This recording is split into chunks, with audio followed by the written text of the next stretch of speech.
하나님의 은총이 늘 함께 하시기를 예수님의 이름으로 축복합니다. 오늘 일부에 나오신 여러분들에게 늘 하나님의 은혜와 사랑이 충만하시기를 예수님의 이름으로 축복합니다. 오늘은 내 은혜가 내게 족하도다, 이런 제목으로 말씀을 생각해 보면서 함께 은혜를 나누겠습니다. 저를 한번 따라 하겠습니다. 내 은혜가 내게 족하도다. 아멘. 어떤 사람 예수 믿으면 고통도 없고 고난도 없고 어려움도 없고 하나님의 백성이 되었기 때문에 예수를 믿으면 만사형통할 것이다, 그렇게 이야기를 합니다. 예수 믿는 사람이 삶에 고난이 있는 것은 죄가 많거나 믿음이 없어서 그렇다, 그렇게 이야기하는 사람들이 있어요. 그러나 성경은 그렇게 말하고 있지 않아요. 우리의 신앙의 근거는 자기 생각, 자기 경험, 이런 것이 우리의 신앙의 근거가 아니라 성경 말씀이 우리의 신앙의 근거가 되어야 될 줄로 믿습니다. 성경 말씀을 근거로 교회도 우리 믿음도 세워지는 것입니다. 오늘 본문의 사도 바울은 대단한 믿음의 사람이에요. 우리 사도 바울 하면은 얼마나 하나님의 사람으로 큰 믿음의 사람인가 우리가 알고 있잖아요. 그럼에도 사도 바울 큰 믿음의 사람에게조차도 남모르는 육체의 가시를 가지고 있었습니다. 그 가시는 오랫동안 자기만의 숨겨진 그런 고통이었습니다. 그가 가지고 있었던 육체의 가시가 뭔가? 어떤 사람은 안질, 눈병이라고 말해요. 요즘 말하면 뭐 황반변성이나 녹내장이나 또 백내장 이런 거였겠죠. 하여튼 이 눈병으로 인해서 굉장히 그 가시가 되어서 어려웠다. 또 어떤 사람은 두통이었다, 두통. 교부이자 기독교 변증가요 신학자였던 터툴리아는 바울의 이유 없는 두통이라고 말했어요. 또 다른 사람은 또 다른 것을 이야기했습니다. 그것이 무엇이었던지 간에 바울은 오랫동안 그 바울 사도를 괴롭혔던 육체적인 고질병이 있었다는 것입니다. 그래서 남보기에는 멀쩡한 것 같으면서 속으로는 앓는 것이 바로 가시의 고통이에요. 여러분, 우리 몸에 가시가 박혀 있어 보세요. 굉장히 불편하잖아요. 누구나 한두 가지 가시를 가지고 있습니다. 가시가 없는 사람은 거의 없어요. 질병이든 자녀 문제든 부부간의 갈등이든 경제적인 문제이든 가시가 박혀서 남모르게 한숨 쉬는 경우가 많습니다. 그래서 이 바울도 가시가 너무나도 고통스러워서 하나님께 몇 번 기도했다? 3번 간절히 기도했어요. 그러나 하나님의 응답은 뭐예요? 내 은혜가 네게 족하다, 그런 응답을 받았어요.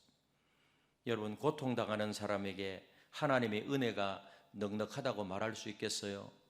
너무나도 힘들고 본인은 어려운데 기도 응답을 받았는데 네가 가지고 있는 것만으로도 충분하다, 그것이 그렇게 할 수 있을까요? 그러나 하나님은 바울에게 그렇게 말씀하셨습니다. 내 은혜가 너에게 족하도다. 오늘 이 내 은혜가 내게 족하도다, 이 말씀에는요 2가지 중요한 의미를 가지고 있어요. 첫 번째로는 고통에는 뜻이 있다는 거예요. 여러분, 우리의 고난, 우리의 모든 고통에는 하나님의 뜻이 있다는 사실을 믿으시기를 바랍니다. 오늘 9절에 보니까 나에게 이르시기를 내 은혜가 내게 족하도다. 내 은혜가 내게 족하다, 이 말은 너에게 있는 고난과 고통에는 다 뜻이 있는 것이니 족한 줄 알아라, 그 말이에요. 여러분, 우리는 고난이 있을 때에 자신의 인생길에 들어와서는 안 될 그런 불청객이라고 생각합니다. 그래서 고통이 찾아오면은, 고난이 찾아오면은 그것이 왜 내 인생에 찾아왔는가, 이 불청객이 왜 하필이면 나에게 왔는가, 그래서 고통하고 좌절하고 낙심하고, 그래서 염려 속에서 빠져서 헤어나오지 못합니다. 바울도 자신의 이 육체적인 가시를요 처음에는 불청객으로 생각했습니다. 그래서 하나님께 이 육체의 가시를 제거해달라고 3번이나 간절히 기도했어요. 하나님의 응답이 뭐예요? 내 은혜가 내게 족하다. 그것은 결코 불청객이 아니라 네 삶에 반드시 있어야 하는 것이다. 하나님은 그렇게 말씀하고 계시는 것입니다. 그래서 이 사도 바울 안에 있는 육체의 가시는 꼭 필요하기 때문에 주어진 것이라고 말씀해요. 7절에 보니까 이렇게 말해요. 7절, 우리 7절을 같이 읽겠습니다. 시작. 여러 계시를 받은 것이 지극히 크므로 너무 자만하지 않게 하시려고 내 육체의 가시 곧 사탄의 사자를 주셨으니 이는 나를 쳐서 너무 자만하지 않게 하려 하심이라. 그래서 너무 교만하고 자만하지 않도록 하기 위해서 그 육체의 가시를 주었다고 말씀하는데, 사도 바울은요 하나님의 은혜를 아주 많이 체험했어요. 바울이 체험한 이 하나님의 은혜는 엄청났습니다. 사도행전에 보니까 다메섹 도상에서 부활하신 예수님을 직접 만났죠. 그래서 부활하신 예수님을 직접 만남으로 회심을 경험하고, 그리고 소명을 사명을 받았잖아요. 이방인의 사역자가 되라, 선교사가 되라. 풍랑 가운데 있을 때에 또 한 천사가 나타나서 이 풍랑 속에서 구원을, 건짐을 받을 것이다, 천사가 나타난 것을 보았어요. 그리고 그의 사역 현장에서 신유의 은사와 하나님의 능력은 수없이 많이 나타났어요. 사도행전 19장 12절에 보니까 이렇게 말씀합니다. 우리 같이 한번 읽어보도록 하겠습니다. 시작. 심지어 사람들이 바울의 몸에서 손수건이나 앞치마를 가져다가 병든 사람에게 얹으면 그 병이 떠나고 악기도 나가더라. 손수건이나 앞치마만 만져도 병든 사람 병이 낫고요. 그 다음에 뭐예요? 귀신도 떠나가고. 저도 그렇게 되면 얼마나 좋을까. 손수건만 만지세요 하면은 뭐 병이 다 나아버리고 귀신이 물러가고. 바울은 그랬단 말이에요. 그리고 고린도후서 12장 1절 이하에 보니까 셋째 하늘에 다녀왔다. 셋째 하늘. 하나님이 계시는 그 하나님 나라 천국을 경험했어요. 여러분, 영적 세계는 신비한 곳입니다. 신비한 곳. 인간이 묘사할 수 없는 그 묘사할 다른 표현이 없기 때문에 그 바울이 천국을 경험하고 나서 그것을 뭐라고 표현해요? 셋째 하늘이다. 셋째 하늘. 그렇게 표현하고 있는 것입니다. 여러분, 사람은 누구나 신비한 체험 앞에서는 약해요. 그런 신비한 체험을 하고 나면 자기도 모르게 자랑하게 되고 교만스럽게 되고, 영적 교만이 제일 무서운 거예요. 바울은 부활하신 예수님을 직접 만나고 천사도 만나고 그 신유의 능력으로 자신의 병은 치유하지 못했지만은 다른 사람의 병은 치유하고 고치고 귀신도 물리치고, 그리고 천국까지 가서 경험하고 돌아오고. 그래서 만약에 그 정도 경험하게 되면 굉장히 교만해질 수 있어요. 사람은 그래요. 그래서 이상한 꿈만 하나 꾸어도 교만한 눈빛이 번쩍번쩍하는 경우가 많잖아요. 일반적으로 자신이 노력하지 않고 과분한 것을 얻게 되면 교만하기 쉬워요. 다는 아니지만요, 학교에서도 보면 가장 교만한 학생은요, 머리가 너무 좋아가지고 별로 노력하지 않고도 시험 성적을 잘 받는 학생이에요. 저도 그런 친구가 있어요. 맨날 놀아요. 그런데 시험만 치면은 점수가 잘 나오는 거예요. 머리가 아주 좋아요. 머리가. 그 큰 소리 뻥뻥 치죠. 놀자 그러고 같이 놀았다는 큰 코 다쳐요. 그런 학생 보면 기분 나쁜 거예요. 친구라도. 여러분, 여자 중에 교만한 사람들은요, 물론 다 그런 것은 아니지만은 부모 덕분으로 어쩌다가 미인으로 태어난 자예요. 굉장히 교만해요. 예? 부자 가운데서도요, 손에 못이 박히도록 노력해서 돈을 모은 사람은 별로 교만하잖아요. 왜요? 자신의 약함과 한계를 몸소 체험했기 때문에 겸손해요. 그러나 갑자기 부자가 되면은요, 이상하게 변해버려요. 영적 세계에서도 이런 원리가 상통하고 있습니다. 노력 없이 은혜를 크게 받게 되면 교만해지기 쉬워요. 교만해지고. 천부적으로 말재주가 좋고 머리 좋은 사람이 목사님이 되어서 막 인기를 끌게 되면은요, 얼마 가지 않아서 교만의 희생물이 되는 경우가 있어요. 이런 사람들은 설교 준비를 위해서 씨름하고 피를 흘리고 땀을 많이 흘리지 않아요. 머리가 좋기 때문에. 그래서 한번 굴르면 설교가 한 배씩 나온다는 거예요. 쉽게 준비해도 청중에게 감동을 줄 수 있기 때문에. 근데 은혜는 별로 안 되겠죠. 저처럼 말재주가 없고 설교 한 편 준비하는데 많이 시간을 투자해야 끝이 나는 사람들에게는요, 교만할래야 교만할 미천이 없어요. 저는 또 말을 잘하는 사람들이 보면은 그 목사님들 가운데 그런 분들 계시요. 굉장히 부럽기도 해요. 근데 그런 거는 저는 하나님이 저에게 은사를 주지 않았는데 어떻게 하겠어요? 저는 또 머리도 그렇게 좋지 않기 때문에 여러분 들으면서 설교 어떻게 듣는지 모르겠지만은 설교 한 편 준비하는데 시간을 많이 투자해야 돼요. 때로는 씨름해야 되고 때로는 땀을 흘려야 되고요. 꼭 설교 준비하는데 머리가 좋아가지고 잘 나가는데 목사님 점심 먹으러 갑시다. 그러니까 조금만 기다리라고. 지금 뭐 영감이 오는데 좀 더 조금만 10분만 기다려달라. 그런 경우도 있습니다. 여러분, 사도 바울은 교만할 가능성이 너무 많았어요. 그래서 교만해질 위험을 사전에 막는 길은 육체의 가시를 거두지 않는 것이었어요. 교만은요, 하나님이 가장 싫어하는, 제일 싫어하는 악이에요. 왜 그럴까요? 하나님은 교만한 자를 대적하신다고 그렇게 말씀하고 있습니다. 하나님께서 육체의 가시를 가지고 그 바울의 교만을 막으신 지혜가 얼마나 성공적이었는가 하는 것은 바울이 14년 동안요, 셋째 하늘에 다녀온 이야기를 한마디도 입에 담지 않았어요. 그가 부득이하여 고린도 후서 12장에서 그 이야기를 하게 되었을 때는요, 한번 읽어보세요. 3인칭을 써서 자신을 그늘에다 숨기고 있는 것을 볼 수가 있어요. 내가 천국 셋째 하늘을 보았는데 내가라고 하잖아요. 3인칭으로 묘사하면서요. 그렇게 이야기를 하고 굉장히 겸손하게 이야기해요.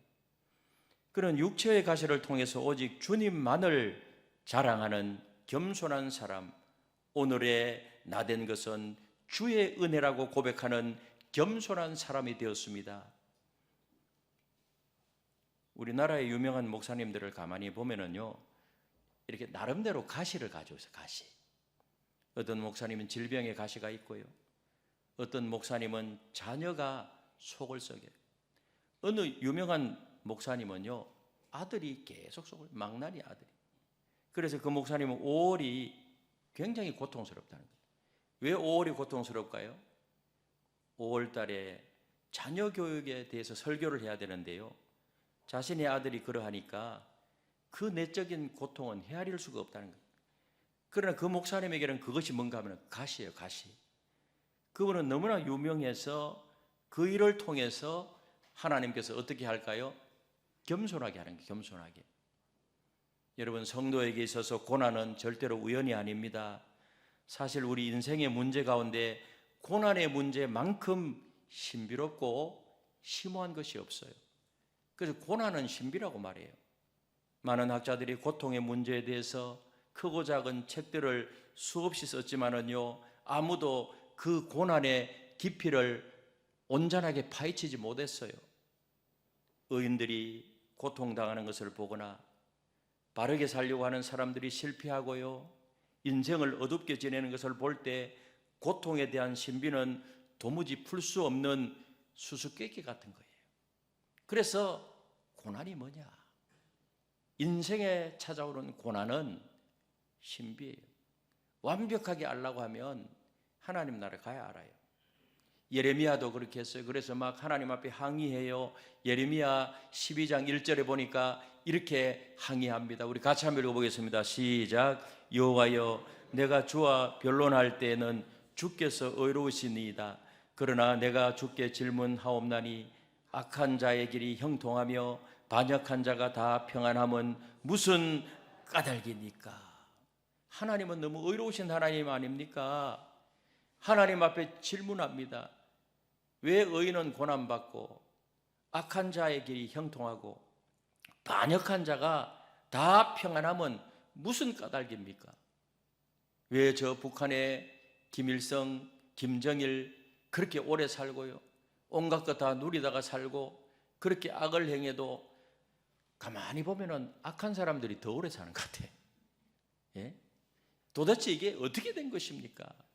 하나님을 잘 믿고 말씀대로 살려고 애를 쓰는 사람들은 왜 이렇게 고난이 있는 것입니까? 아모스 선지자도 그렇게 이야기했어요. 그래 성경 전체를 읽어보면은 하나님은 이 고통의 신비에 대하여서 명확한 대답을 보류하세요. 우리 인간에게 일일이 그것을 가르쳐 주지 않아요. 그래서 성경 이곳에는 고난에 대해서 이렇게 말씀하시고 또 다른 곳에는 저렇게 말씀하시고, 성경을 읽어보면 고난에 대한 하나님의 뜻이 여러 가지가 있어요. 그 중에 몇 가지를 보면 하나님의 일꾼으로 세우시기 위해서 고난을 주세요. 모세의 경우가 그렇잖아요. 모세가 왕궁에서 40년, 광야에서 40년 동안 훈련해요, 하나님이. 그리고 출애굽에서 40년. 그래서 뭐예요? 하나님의 일꾼으로 세우시기 위해서 때로는 하나님이 고난을 줘요. 야곱의 경우에는 죄를 깨닫도록 하기 위해서 고난을 주셨어요. 요셉의 경우는 어때요? 하나님의 어떠한 특별한 섭리를 이루기 위하여, 아브라함에게 하신 약속의 말씀을 이루기 위해서 이스라엘 민족이 애굽에 갔는데 400년 이후에 다시 돌아올 것이다, 그런 그 아브라함과 이야기를 했거든요. 그를 위해서 앞서서 요셉을 애굽으로 보내는데 그 가는 과정은요, 고난의 과정이었잖아요. 욥의 그 경우는 어때요? 숨금 같은 믿음의 사람으로 만들기 위하여서 욥에게 고난을 줬어요. 우리는 성경에서 그렇게 하나님을 잘 섬기는 욥에게 어떻게 그런 고난이 있을 수 있는가 반문할 수 있어요. 그러나 욥의 고난에도 하나님의 뜻이 있었어요.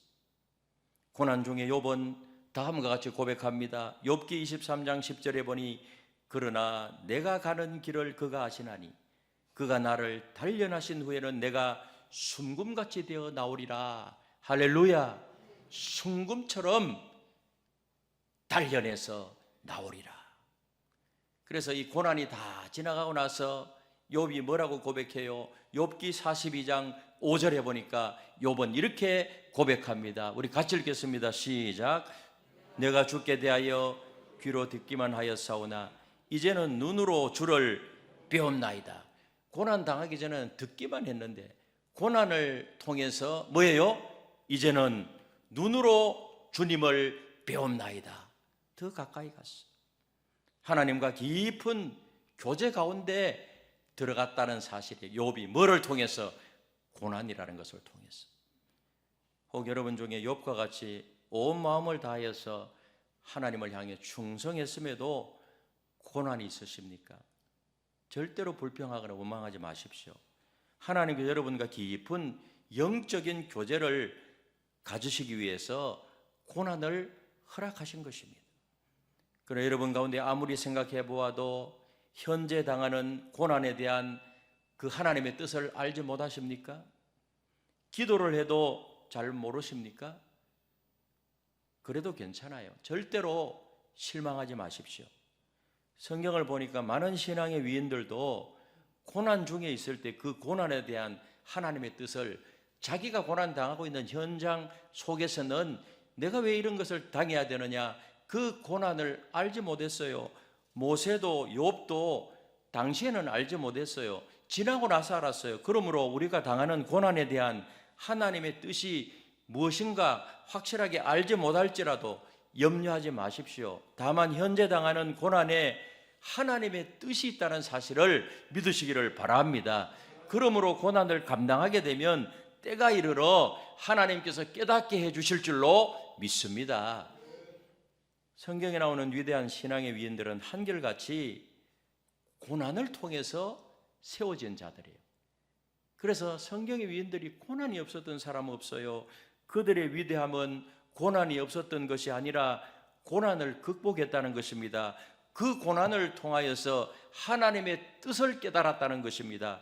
고난 당할 당시에는 이해가 되지 않고 고통스럽고 근심이 되지만은 하나님은 합력하여 선을 이루시는 좋으신 하나님이심을 믿으시기를 바랍니다. 신앙의 선배님들은요 그렇게 알았어요. 그래서 내 은혜가 내게 족하도다, 이 말씀 속에는 고통에는 뜻이 있다고 하는 거예요. 뜻이. 그 다음 두 번째로는 이 말씀 안에는 뭐예요? 삶의 자세를 바꾸어라. 너의 삶의 태도를 바꾸어라. 그런 의미가 있어요. 그래서 바울은 가시가 찌르는 아픔이 너무나도 괴로워서 3번이나 특별히 기도했어요. 우리는 내가 몸이 아프면 아프다고 고쳐달라고 호소할 수밖에 없잖아요. 아무리 믿음 좋은 바울 사도였지만은 육체적인 고통 앞에서는 별 수 없었어요. 그래서 이 가시가 낫도록 하기 위해서 때로는 금식도 하고 철야도 하면서 새벽을 깨우면서 간절히 기도했겠죠. 얼마나 기도했겠습니까? 하나님 아버지, 내 안에 있는 이 육체의 가시를 제하여 주옵소서. 이것이 주의 일을 하는데 방해가 됩니다. 더 충성하기를 원하오니 하나님 아버지, 이 가시를 제거해 주십시오. 때로는 밤을 새면서, 때로는 새벽을 깨우면서 그렇게 기도했겠죠. 주님을 위하여 살겠다고 치료하여 달라는 바울의 기도, 사실은 이 기도는 참으로 훌륭한 기도입니다. 그러나 하나님의 응답은 그의 기대와는 다르게 그의 기도를 거절했어요. 내 은혜가 내게 족하다. 여러분, 거절하는 것도 하나님의 응답임을 믿으시기를 바랍니다. 즉시 예스 하는 경우도 있어요. 기다려라 하는 경우도 있어요. 그러나 다른 것으로 응답해 주시는 것도, 이것도 뭐예요? 기도 응답이에요. 오늘 이것을 풀어서 말한다면 너를 고쳐주지 않겠다. 이미 너에게 그 고통을 이길 수 있는 나의 은혜가 족하게 내가 너에게 은혜를 주었다. 그러니 너의 삶의 자세를 바꾸어라. 삶의 자세를. 내 생각을 바꾸고 너의 태도를 바꾸고 관점을 바꾸어라. 바울은 하나님의 음성을 듣고 육체의 가시가 하나님의 일에 방해되는 것이 아니라 육체의 가시에 대하여서 잘못 인식하고 있는 자신이 문제라는 것을 깨달았어요. 그래서 늘 어떻게 바울은 생각했어요? 이 가시 때문에 내가 주의 일을 하는 데 있어서 제대로 못하고 방해거리고 이렇게만 생각했는데 하나님의 음성을 듣고 나서 그게 아니구나. 가시가 있다고 해서 내가 하나님의 일을 제대로 못하는 것이 아니구나. 내 생각을 바꾸고 자세를 바꾸고 내 태도를 바꿔야 되겠다. 그것을 깨닫게 되었어요. 그래서 자신에게 문제가 있는 것을 깨닫고 고난에 대한 삶의 자세를 바꾸었어요. 그래서 삶의 자세를 바꾸자 놀라운 일이 일어났어요. 놀라운 일. 우리 9절에 보니까 이렇게 고백합니다. 우리 9절을 같이 읽겠습니다. 시작. 나에게 이르시기를 내 은혜가 내게 족하도다. 이는 내 능력이 약한 데서 온전하여 짐이라 하신지라. 그러므로 도리어 크게 기뻐함으로 나의 여러 약한 것들에 대하여 자랑하리니 이는 그리스도의 능력이 내게 머물게 하려 함이라. 아멘. 이 놀라운 발견이에요. 놀라운 발견. 오히려 뭐예요? 자신의 능력이 약한 데서 온전하여진다는 사실을 깨닫게 된 바울은요, 내가 연약하고 내가 부족한 것이 있기 때문에 오히려 그것이 능력이고 그것을 통해서 온전하게 되고 그것을 통해서 더욱 하나님을 의지하게 되고 이 사실을 깨닫게 되고 나서 이러므로 도리어 크게 기뻐하며, 그동안 기쁨이 없었는데 이 사실을 깨닫고 나서 뭐예요? 바울에게 기쁨이 막 큰 기쁨이 찾아왔어요. 이 기쁨은 고통 중의 기쁨입니다. 고통을 능히 이길 수 있는 기쁨입니다. 우리는 흔히 고통이 떠나야 기뻐할 수 있다고 생각해요. 고난이 떠나고 고통이 떠나고 내가 염려하는 문제가 다 없어져야 내게 기쁨이 온다. 일반적으로는 그렇게 생각해요. 그러나 하나님의 사람은 고통 중에 기뻐할 수 있음을 믿으시기를 바랍니다. 바울이 지금 육체의 가시가 제거되지 않았어요. 질병이 치료되지 않았어요. 그 고통이 있어요. 그럼에도 불구하고 뭐예요? 크게 기뻐했다는 거예요. 어떻게 하자? 삶의 자세를 바꾸자. 우리가 넘치는 기쁨을 소유하는가 못하는가 하는 것은 고난의 문제가 아니에요. 환경의 문제도 아니요, 고난을 당하는 그 사람의 마음 자세가 어떠한가, 그것이 문제라는 것입니다. 어느 중직자 한 분이요, 그 위장병으로 몹시 고생을 했어요. 그래서 그 중직자분의 기도 제목이 뭔가 하면 항상 하나님, 제발 제 병 좀 고쳐주십시오. 그래야 하나님 앞에 더 충성할 수 있지 않겠습니까? 계속 기도했어요. 20년을 그렇게 기도했어요. 그래도 응답이 없어요. 그러니 늘 이분의 마음 한구석에는 불만족이 있었어요. 불만족이. 내가 그렇게 기도했는데 왜 하나님이 안 고쳐주신 것이, 하나님이 나를 사랑하지 않는 것 아닌가? 그러다가 20년 된 어느 날요, 데살로니가전서 5장 16절에서 18절 말씀, 항상 기뻐하라, 쉬지 말고 기도하라, 범사에 감사하라. 이것도 평소에도 많이 읽었는데 그날 이 말씀을 읽다가 큰 은혜를 받은 거예요. 누가 역사하셨죠? 성령께서 성령께서. 그래서 이 항상 기뻐하고 쉬지 말고 기도, 범사에 감사하라, 이 말씀에 큰 은혜를 받고 기도의 내용을 바꿔서, 기도의 내용 어떻게 바꿨는가 하면, 하나님 아버지, 저에게 위장병 주신 것도 감사합니다. 범사에 감사하라고 그랬으니까. 범사는 뭐죠? 모든 일에 하나님 위장병 주신 것 감사합니다. 제 몸이 약하지만 그저 이 몸 가지고 충성하겠습니다. 고쳐주셔도 감사하고 고쳐주시지 않아도 충성하겠습니다. 앞에 기도하고 완전히 달라졌잖아요. 이렇게 기도하는데요, 놀라운 변화가 일어나기 시작했어요. 그 위장병이 즉시 고쳐진 것은 아니었어요. 그러나 마음속에 평안이 몰려오는데요, 마음속에 막 바울이 있었던 큰 기쁨이 몰려오는데 너무너무 기뻤다는 거예요. 그 마음이 기쁘니까요, 입맛도 좋아지고, 스트레스 받고 고민하면은 밥맛도 없어지는 거예요. 그리고 뭐예요?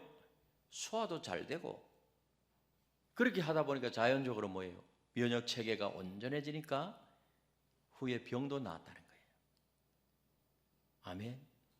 이분, 이 중직자분 병 났다는 게 뭐 무슨 별로 은혜가 안 됩니까? 예? 고난에 대한 자세가 달라져요. 무엇보다도 먼저 고난에 대한 기도가 달라져야 돼요. 기도가. 고난이 사라지게 해달라고 기도하지 말고 고난을 이길 수 있는 능력을 달라고 기도해야 될 줄로 믿습니다. 그 고난을 통해서 하나님의 뜻을 깨닫게 해달라고 기도하시기를 주님의 이름으로 축복합니다. 기도의 내용이 달라져야 돼요. 그럼 바울이 고난에 대하여 어떠한 자세를 취했기에 큰 기쁨이 그의 마음속에 넘치게 되었는가? 9절 하반절에 보니까 나의 여러 약한 것들에 대하여 자랑하리니 이는 그리스도의 능력이 내게 머물게 하리 함이라. 오히려 약한 것을 자랑한다. 약한 것을. 사람들은 뭐를 자랑해요? 강한 것을 자랑하잖아요. 강한 것을. 근데 이제는 태도가 달라지니까 내 약한 것을 자랑해요. 약하기 때문에 그것을 채우기 위해서 더 하나님 앞에 가까이 갈 수 있고요. 바울 속에 기쁨이 넘치게 된 것은요, 자신의 약한 것들을 통해서 그리스도의 능력이 머물게 되었고요. 우리가 약한 것이 있으면 더 하나님을 의지하게 돼요. 그러면 하나님의 능력, 그리스도의 능력이 항상 머물게 돼요. 자신의 약한 것들을 통해서 그리스도가 나타났기 때문이라는 거예요. 비록 우리가 가시로 인해서 한숨을 쉬고 눈물을 흘리는 날이 많다고 할지라도 그것이 오히려 자신을 강한 자로 만드는 하나님의 손길이라는 사실을 알아야 돼요. 깨달아야 돼요. 알아차려야 될 줄로 믿습니다. 그때 우리는 이 능력을 가지고 항상 기뻐할 수 있고요, 범사에 감사할 수 있을 줄로 믿습니다. 고통 중에도 기뻐할 수 있게 될 줄로 믿습니다. 다른 사람을 위로하게 될 줄로 믿습니다. 함께 울고 함께 웃을 수 있는 그런 성숙된 모습이 될 수 있게 될 줄로 믿습니다. 사랑하는 성도 여러분, 혹시 오늘 아침에 육체의 가시로 인해서 고통당하고 있는 분 계십니까? 말 못할 고통을 안고 계신 분 있습니까? 여러분이 가지고 나오신 문제가 해결되는 그런 축복이 있으시기를 바랍니다. 그러나 더 중요한 것이 있어요. 그것은 여러분이 가지고 있는 문제의 해결보다 여러분이 그 문제에 대하여서 어떻게 직면하느냐, 그것이 훨씬 더 중요해요. 그래서 하나님께서 말씀하십니다. 내 은혜가 내게 족하니 뜻이 있음을 기억하고 너의 삶의 자세를 바꾸어라. 가시를 안고도 가시가 없는 사람보다 더 큰 일을 할 수 있는 능력자가 되는 체험을 날마다 하며 살아가게 되시기를 바랍니다. 절대로 우리의 가시를 불평하지 말고요, 누구를 원망하지도 말고, 우리 하나님 우리를 다 보고 계세요. 내가 약한 그때에 강함이라. 한번 따라, 내가 약한 그때에 강함이라. 이런 은혜와 능력이 있게 되시기를 예수님의 이름으로 축원합니다. 하나님 은혜와 사랑을 감사합니다. 우리는 누구든지 다 가시가 있는데 그 가시에 대한 태도와 자세를 바꾸게 하셔서 이제는 그것으로 인하여 오히려 겸손하고 더 하나님을 의지하고 더 하나님의 은혜가 머물게 되는 그런 놀라운 은혜의 사람들이 다 될 수 있도록 우리 하나님 인도하여 주옵소서. 이런 은혜를 주시옵소서. 그리고 할 수만 있다면 이 모든 가시가 다 또 제거되고 극복하고 새롭게 되는 그런 역사도 일어나게 하여 주시옵소서. 예수님의 이름으로 기도하옵나이다. 아멘.